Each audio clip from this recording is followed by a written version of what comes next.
Hello and welcome to Nationwide on the network service of the Nigerian Television Authority.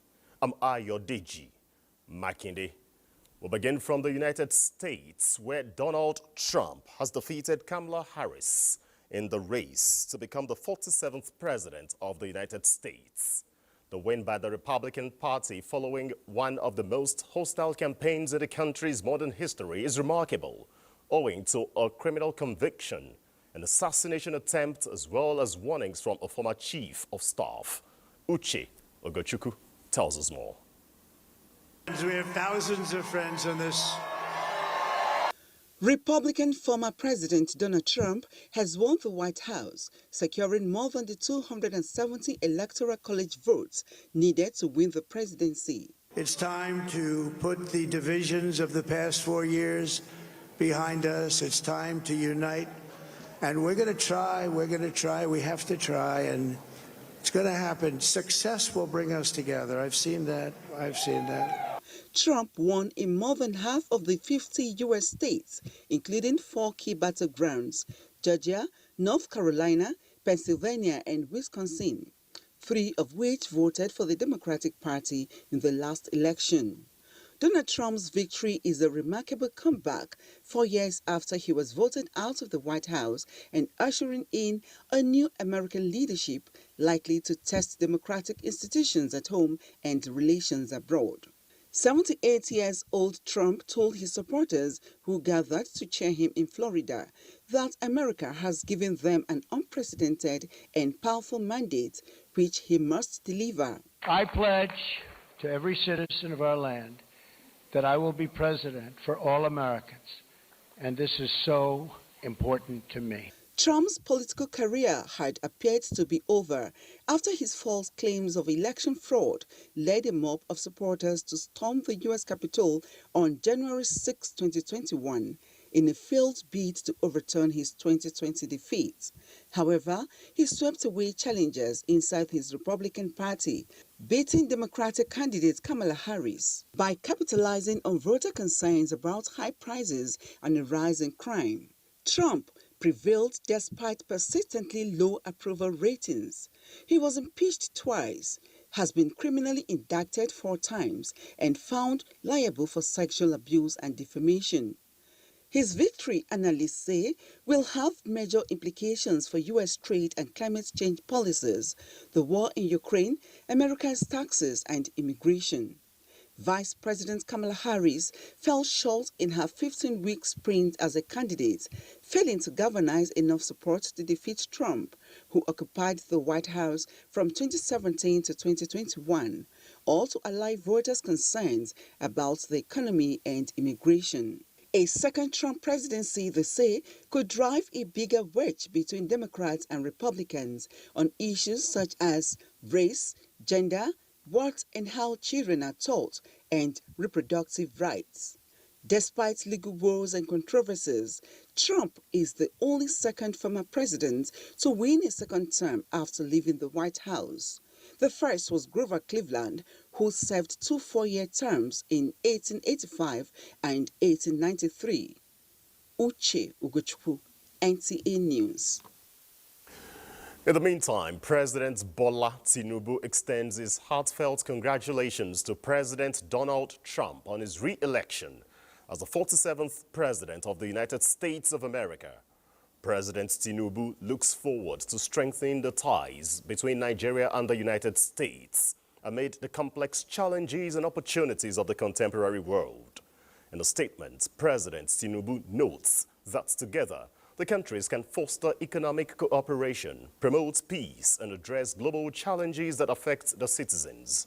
He adds that Trump's victory reflects the trust and confidence of the American people have placed in his leadership and congratulates them on their commitments to democracy.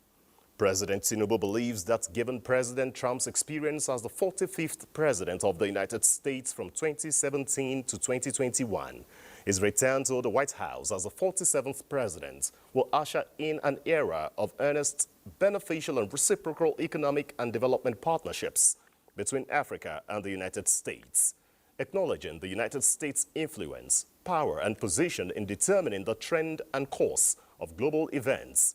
The Nigerian leader trusts that President Trump will bring the world closer to peace and prosperity. Back in Nigeria, President Bola Tinubu has expressed regrets following the death of the Chief of Army Staff, Lieutenant General Taoreed Abiodun Lagbaja, after a brief illness at the age of 56.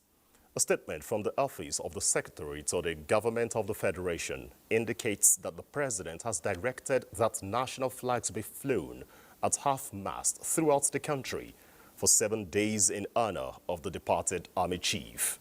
He appreciates profoundly the services of the departed to the nation and wishes the family the fortitude to bear the great loss.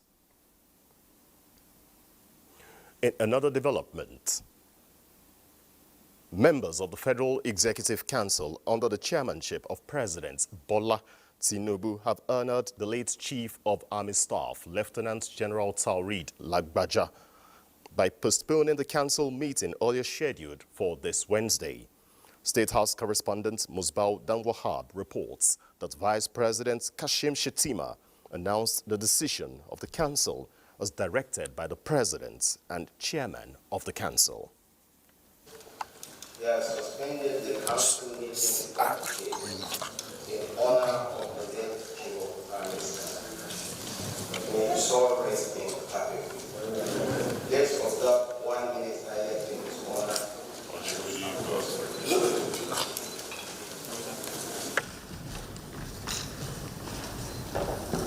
May his soul rest in peace. The nation is in mourning. The president and the entire government is in mourning. He was indeed a very resourceful officer who has put it in best to fight insurgency in this country and for the many achievements he has succeeded while serving this great nation. He was a gallant officer, very, very hardworking. He was indeed a warrior. He has served in so many theaters and have done commendably well. It's a very sad loss for the country. We pray to Allah subhanahu wa ta'ala to receive him and to bless him. Very passionate about Nigeria, and he led the Nigerian army very well. He was courageous. He was known to be thorough and a professional to the core. So it's a big loss to us.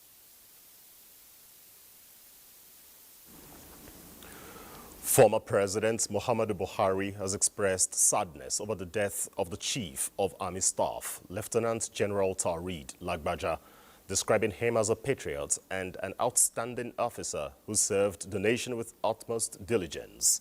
In a statement following the official announcement of the demise of the Chief of Army Staff, the former president said he was deeply shocked by the news of death, adding that the nation had lost one of its finest soldiers. He says when he was commander-in-chief, Lagbaja, as one of the commanders of the army, caught his attention as one of the bravest officers who served the nation with utmost devotion in the various front lines of internal security operations, including Operation Zaki in Benue State, Lafia Dole in Borno State, Udoka in southeast Nigeria, and Operation Forest Sanity across Kaduna and Niger states. General Lagbaja left no one in doubt about his military capabilities. He left his indelible footprints as a professional soldier and inspiring commander wherever he served. Former President Buhari extends his condolences to the families of the deceased, the Nigerian army, President Bola Tinubu, and the government and the entire people of the country. President of the Senate, Godswill Akpabio, has expressed shock over the death of Lieutenant General Taoreed Lagbaja, describing him as a fine officer who gave his all for the territorial security and unity of the country. In a condolence message, Senator Akpabio said the death of the late Chief of Army Staff came at a time his wealth of experience is needed, and his death remains a huge loss to the country. He prayed Almighty Allah to grant him Al-Jannat Firdaus and his family the fortitude to bear the loss. Similarly, Speaker of the House of Representatives, Tajuddin Abbas, has expressed shock over the demise of the Chief of Army Staff, Lieutenant General Taoreed Lagbaja, describing it as a huge loss to the armed forces and Nigeria as a country. Speaker Abbas described Lieutenant General Lagbaja as a gallant military officer, noting the late Army Chief's excellent records in the short period he served as Chief of Army Staff. Meanwhile, Nigeria Governors Forum also joins President Bola Tinubu and the rest of the country to mourn the death of the Chief of Army Staff, Lieutenant General Taoreed Abiodun Lagbaja. NGF Chairman and Governor of Kwara State, Abdurrahman Abdulrazak, says the forum is with the family of the late Chief of Army Staff and the Nigerian Army at this difficult moment. Now here is a tribute on the late Chief of the Army Staff, Lieutenant General Taoreed Abiodun Lagbaja, compiled by defense correspondent Ismail Musa. Announce that Mr. President Bola Ahmed Tinubu has approved payment for the initial 12 MD 530 Foxtrot KU's attack helicopters. Born on February 28, 1968 in Lobu, Osun State, he attended St. Charles Grammar School and the local authority teachers college before admitted to the Nigerian Defense Academy in 1987 as a member of the 39 regular course. The late Chief of Army Staff was commissioned as Second Lieutenant on September 19, 1992, joining the Nigerian Army Infantry Corps, an alumnus of the prestigious U.S. Army War College. He earned master's degree in strategic studies, demonstrating his dedication to professional growth and excellence in military leadership.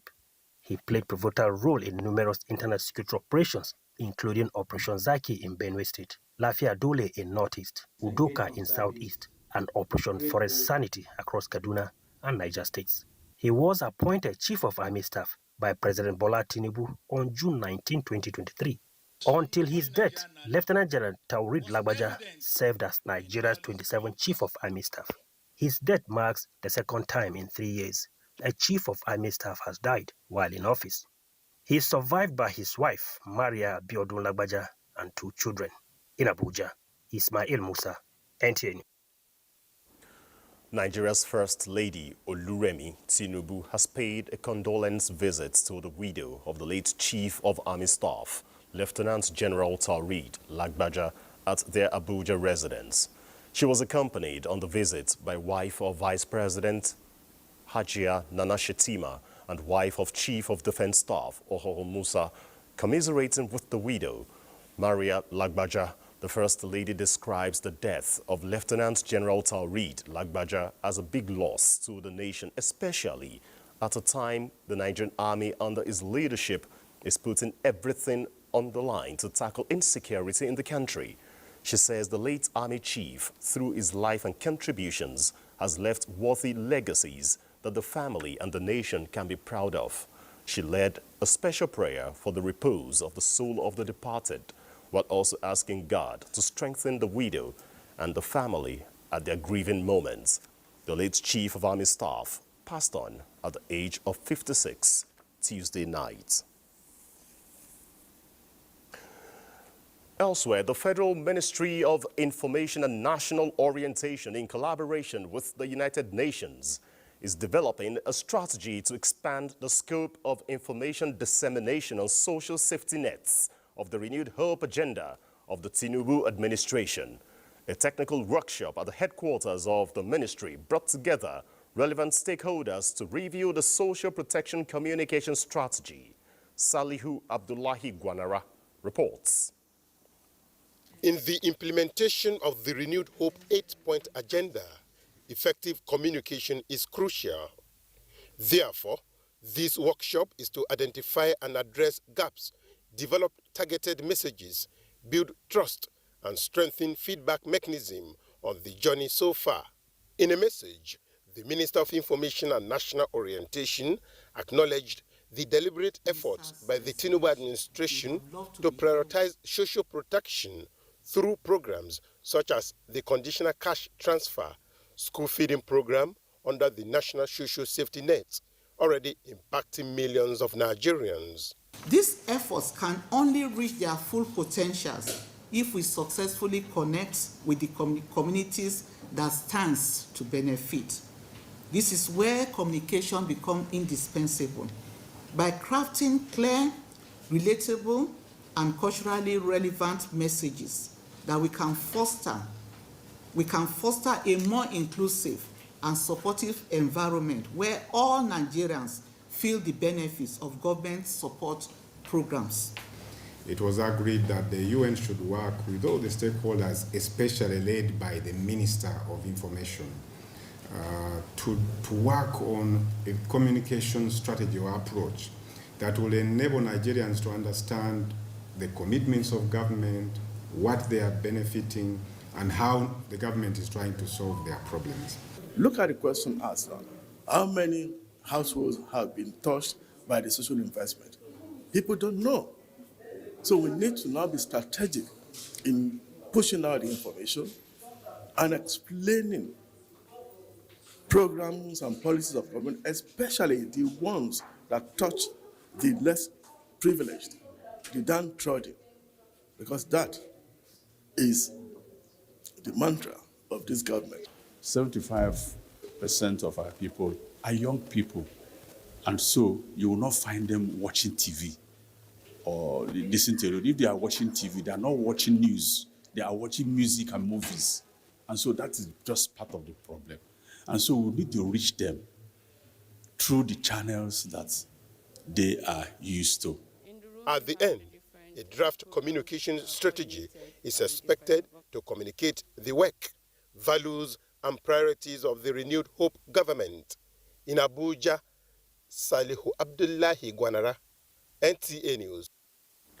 Now, after what can be described as a challenging task of sifting through highly competitive entries, a shortlist of 3 potential winners in the Every Home a Garden competition is now ready, well ahead of D-Day in December.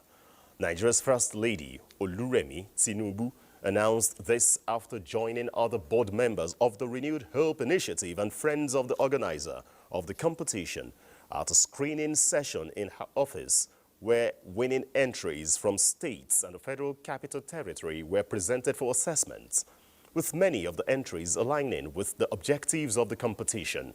The First Lady says selecting the best 3 is a difficult task for the panel of assessors, happy at the level of enthusiasm shown by Nigerian women towards the competition. The First Lady notes that her message on their critical role in achieving the broader national agenda of strengthening the agricultural sector is now hitting home. While applauding the quality of the entries, the First Lady says apart from the overall winner, there will be compensation for other impressive entries. The process has been rigorous, and it was quite interesting because they all did their best. And I'm quite impressed, and we didn't even know what to pick, but they all did absolutely well. She's looking into a particular message that you can feed yourself, then later on to share it with your neighbor. So they have done us proud. One would never have thought that somebody could use an old tire, and some of them use sacks, and what they presented was amazing. It's going to be very hard to pick a winner because even narrowing it down to the top 3 already today, where we left it, was quite difficult. Apart from being a source of inspiration to other women in the competition, her lush green garden in the villa continues to attract visitors who cannot resist the fresh varieties of vegetables it offers. The winner of the competition, which started in February this year, will be unveiled in December 2024. Building a healthier, more sustainable and food-secure future for Nigeria requires collective action. This is why the FCT School Gardens Debate and Stakeholders Round Table brought together students, educators and stakeholders to weigh in on the country's food systems transformation. Neka Oku reports. Nigeria's food system is at a critical juncture, grappling with malnutrition, climate change, and food insecurity. But a new generation of leaders is rising to the challenge. National Convener of the UN Food System Transformation Implementation Pathways, Dr. Sanjo Faniro, notes that initiatives like the School Garden debate foster a generation aware of these challenges and empowered to develop solutions. Nutrition and food security can only be achieved if we initiate a collaborative approach that brings all stakeholders in the food value chain together, for each actor to focus and aggressively pursue the achievements of their responsibilities in the food system from the farm to the dining table. Young people are actually very innovative. We have fresh ideas, and this is what we're actually bringing on board. Stakeholders in the food value chain lauded the initiative, calling for increased advocacy in tackling Nigeria's food security challenges to promote healthier diets. When you have debates like this, you keep the public talking. And when you start talking, awareness comes to play. We believe that school feeding is a powerful tool to combat hunger, improve nutrition, and enhance educational outcomes. The theme of the school debate and stakeholders roundtable is cultivating minds, growing solutions, youths at the forefront of food systems innovation in Nigeria. At Abuja, NTA. Moving on to a bit of infrastructure, the President, Bola Tinubu, has approved the reconstruction of the remaining 127 kilometers of the Abuja-Kaduna-Zaria-Kano dual carriage on concrete pavements. It will be recalled that the contractors have been given a 14-day ultimatum for the stoppage of the ongoing reconstruction following a review of the cost and scope, leaving the cost at a bit above 740 billion naira. This decision was taken in order to ameliorate the suffering of road users on the heels of the slow pace of the execution of the contract. Motorists and other road users along the new artisan axis of Enugu-Port Harcourt Expressway have applauded the efforts of the federal government at reconstructing the collapsed bridge. They, however, appealed that the pace of work be increased to ensure completion in record time. Chidi Okorafo reports. Constructed in the late 1970s, the bridge collapsed September last year, forcing travelers to look for alternative routes to their journey. As the gateway linking the southeast to the northern and other parts of the country, the federal government moved to fix the collapsed bridge. The Minister of Works, Dev Umahi, had on several occasions inspected the project. Since then, work has been ongoing, with a bypass completed to ease traffic flow within the town. As you can see, the work is going. We have already finished the pillars. Residents, motorists, and other road users have commended the federal government for the ongoing reconstruction work and appealed for speedy completion of the bridge. The work is going from the beginning. I'm very happy on it. Let him continue his work. So the way they see the bridge, where the bridge they go, the work they go on because from this way where they follow now, they give us what we want, but it don't be like before. It affect our work because the main bridge no they on. Meanwhile, motorists and other road users are still constrained with the bypass provided for their movements. In Enugu, Chidi Okorafo, NTA News. Now, Chidi Okorafo joins us live on location at the site to tell us the progress of work at the bridge this moment. Chidi, over to you.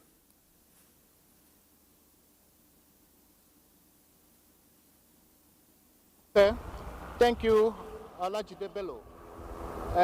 Right now we are at the new artisan bridge located along the Enugu-Port Harcourt Expressway. Actually, work is ongoing on the bridge. As you can see, the installation of the pillars has been done. What remains now is the mounting of the beams. And once the mounting of the beams is over, the next thing is to cast the beams. Then after casting, the bridge is as good has been ready for inauguration. You spoke about the slow pace of the reconstruction earlier before the intervention of the Minister of Works, Dave Umahi. What is the current pace compared to what it was weeks ago?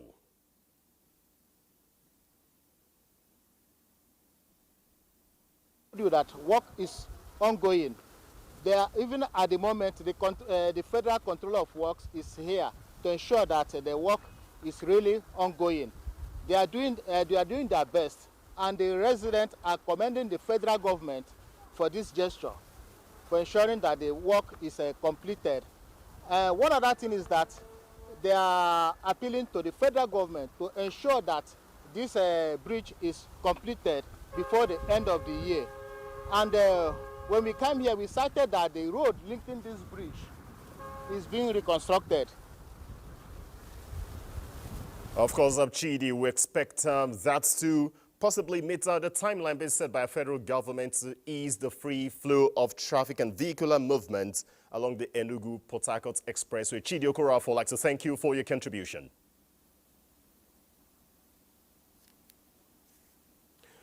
We now move over to our Lagos Network Center, and Adeola will be our guide.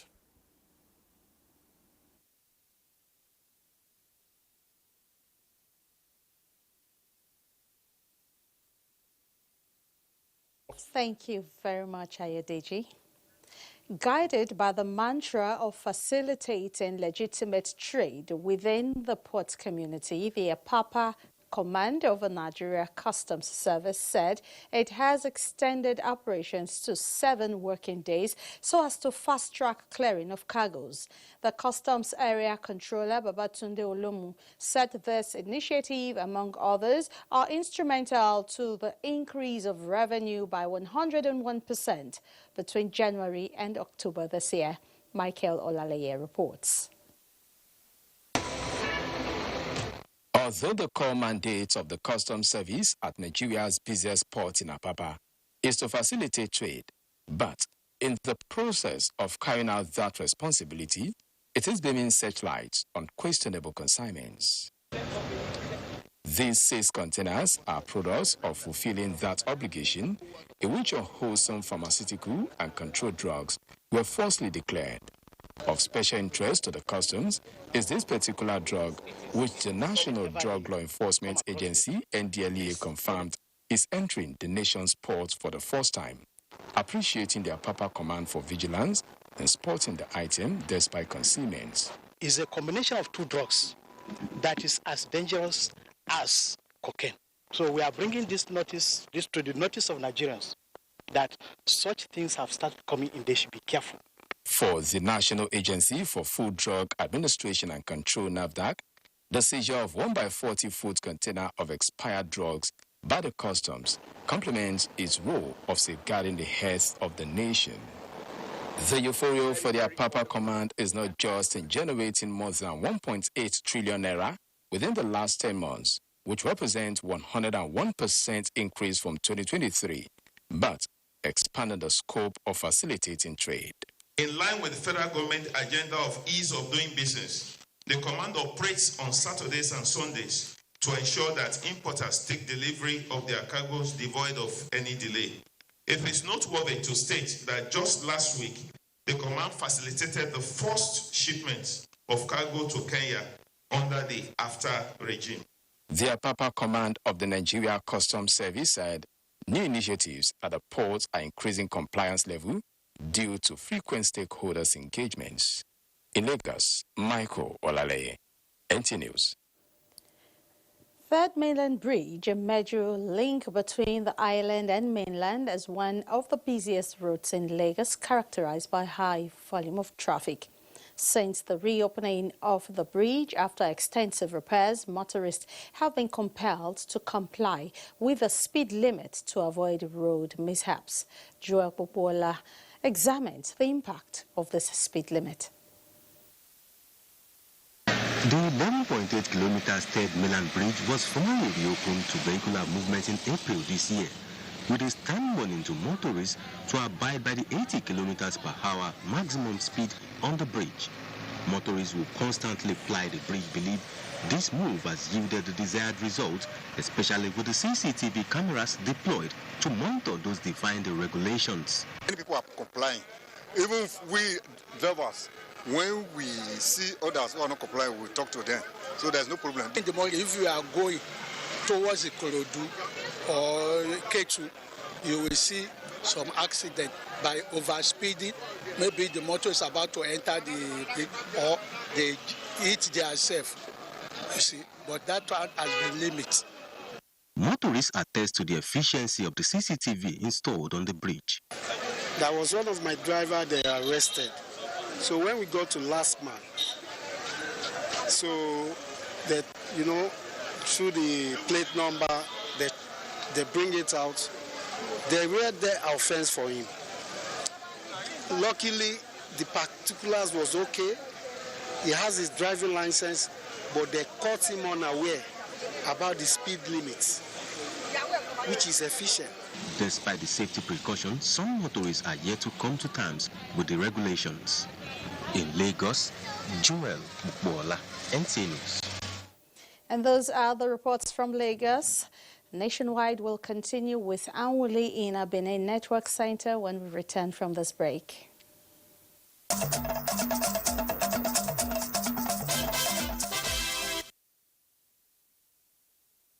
Afternoon, you are welcome to Benin.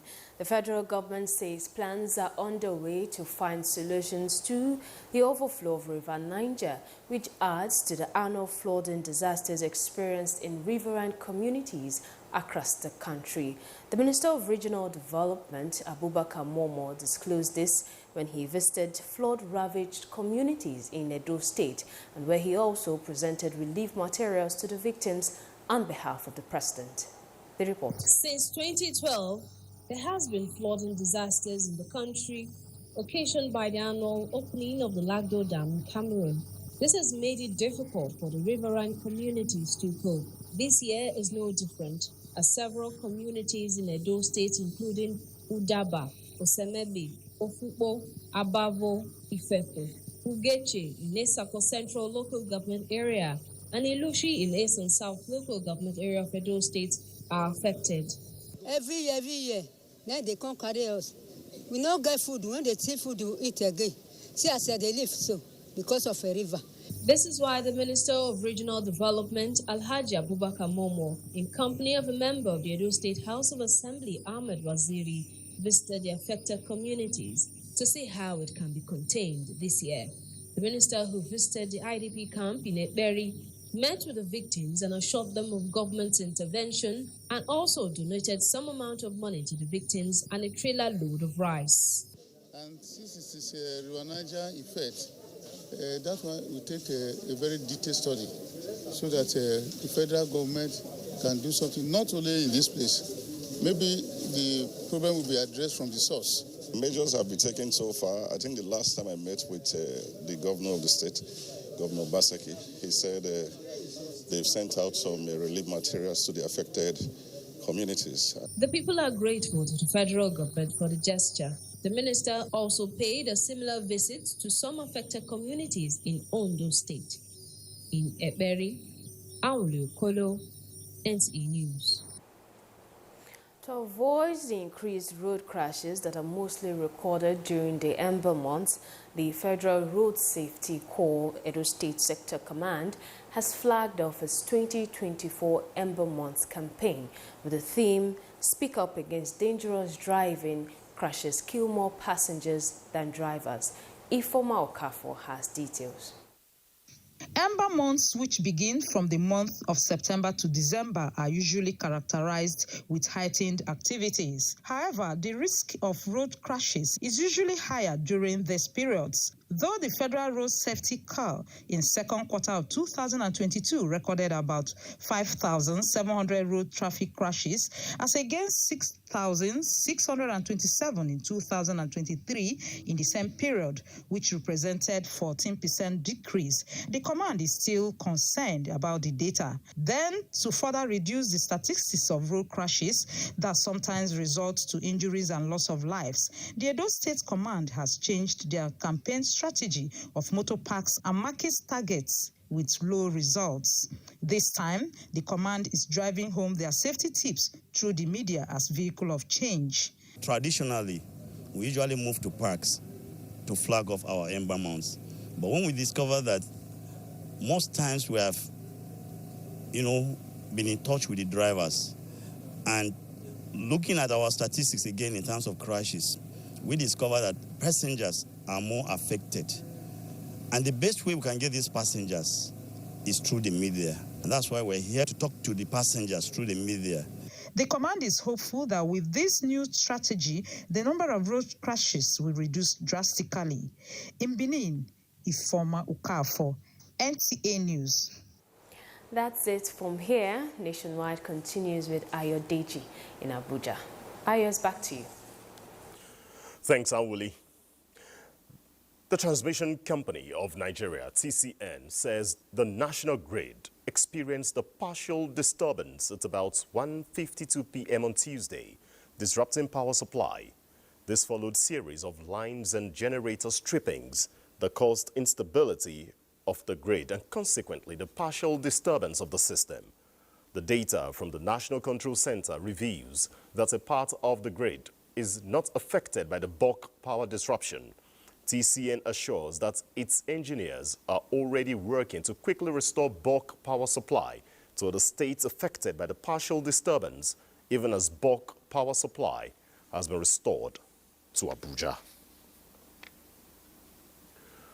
The House of Representatives has invited the Minister of Finance and heads of 25 government agencies to appear before its Committee on Renewable Energy as it opens investigation on the $2 billion grants and investments in the sector.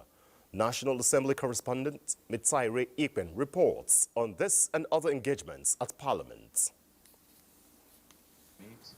At this investigative hearing on the utilization of grants for development of Nigeria's renewable energy sector from 2015 to date, lawmakers expressed concern that the growth of the sector has not been commensurate with the quantum of investments. Access to stable and reliable electricity remains a struggle for many or all Nigerians. The Nigerian people deserve clear answers to see tangible benefit from the resources that have been allocated in their name. We are not after any individual or particular agencies, but they must come to answer to the Parliament. The Energy Commission do not receive grants as a support for any project in Nigeria. At a briefing, the House Committee on Pension says it will ensure that pension fund administrators fulfill their obligations to retirees under the contributory pension scheme. The pension funds is almost over 22 trillion naira. If pensioners are paid as at when due, there's no reason why the PFAs and PFCs can be having this money. So those are areas also for concern, of which the committee has observed critically, and we made the necessary recommendation to the House and to the government. And we are going to recommend immediate payment of all these accrued rights so that whenever anybody retires, he will get his benefits. The committee also proposes an amendment to the Pension Reform Act 2014 to address grey areas in pension fund administration. From the National Assembly, Mitsaire Ikwen, NTA News. The Minister of Solid Minerals Development, Dele Alaki, has unveiled plans to reposition and sanitize the mining sector through the introduction of new order that will protect domestic mining companies, check activities of illegal miners and improve revenue generation to the government. The minister stated this when the Senate Committee on Solid Minerals visited the ministry to appraise the 2023 and 2024 budget implementation. National Assembly correspondent Isa Mohammed reports. Reiterating President Ahmed Bola Tinubu administration's commitment to economic recovery, the minister said long-term plans are underway to reposition the mining sector and diversify the economy. That every single staff in this ministry is poised to work harder, to achieve more, and to raise the revenue accruing from the solid mineral sector to become one of the most significant contributors to our GDP. The commitment of the committee to work with you so that we can, as a team, drive the sector. Nigeria is so hugely endowed, and we have no excuses not to maximize the advantage that this sector presents. The committee also engaged on a similar visit to the Nigerian Mining Cadastral Office and that of Solid Minerals Development Fund to appraise budget performance. We want to discourage people coming. You are supposed to submit your application for renewal 3 months, not later than 3 months. They decided to put that penalty so that it would discourage people from coming late to submit application. Regional development through solid minerals in regions will mitigate against migration from those areas if we can create jobs. Creating infrastructure to support the minerals we have in those rural areas will create shared prosperity, unlike in oil and gas, where if you build a pipeline, it will only carry oil. Committee members applauded budget performances of the two agencies, assuring them of quality legislation and collaboration in the interest of the nation. From the Ministry of Solid Minerals Development, Isa Muhammad, NTA News. Nationwide continues in our Sokoto Network Center with Asmau.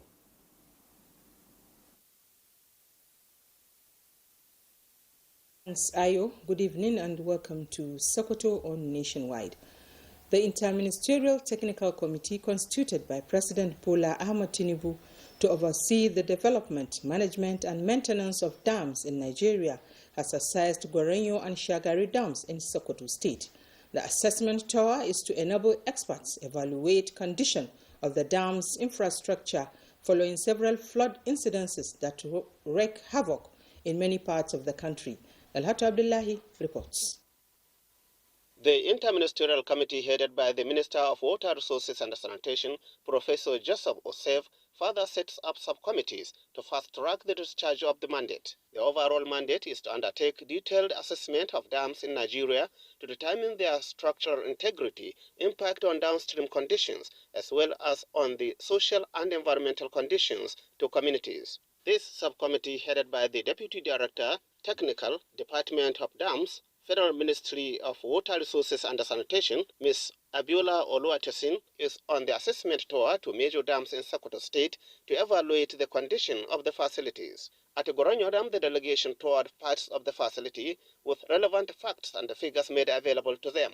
Gorenyo Dam facility is a sand-filled structure with 21-meter height, 12.5 kilometer length, 942 million cubic meters reservoir storage capacity, and 500 kilometers downstream area to River Niger, expected to benefit 80,000 irrigation farming communities. Similarly, the delegation inspected different sections of Shagari Earth Dam.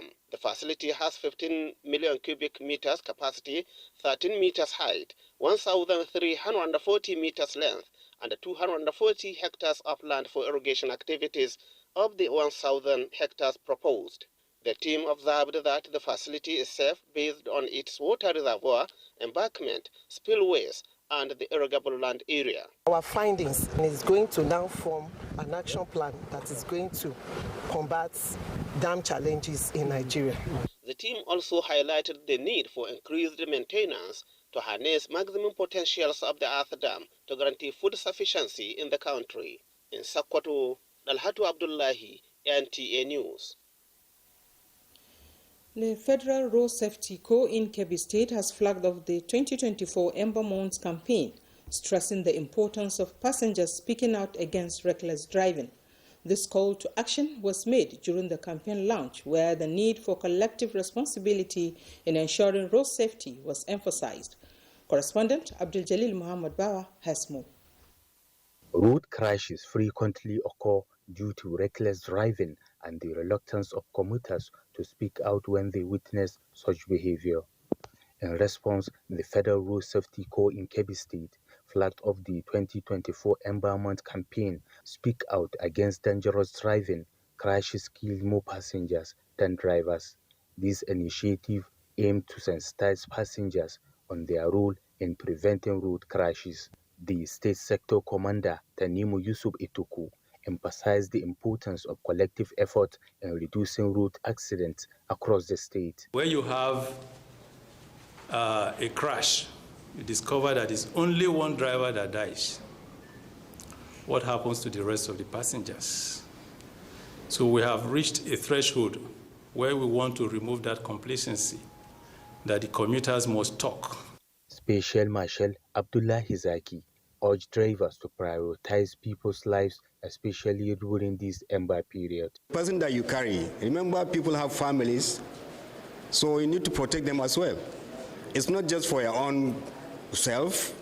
The campaign will feature a roadwalk, sensitization, and a town hall meeting to raise awareness and promote road safety. In Mourning, Kebbi, I'm Jalil Muhammad Bawa, NTA News. And that's it from here. We'll take a short break, and when we return, Nationwide continues with Ayo in Abuja.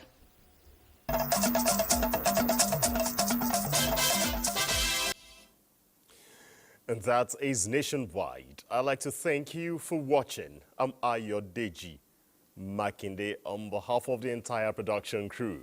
Good evening.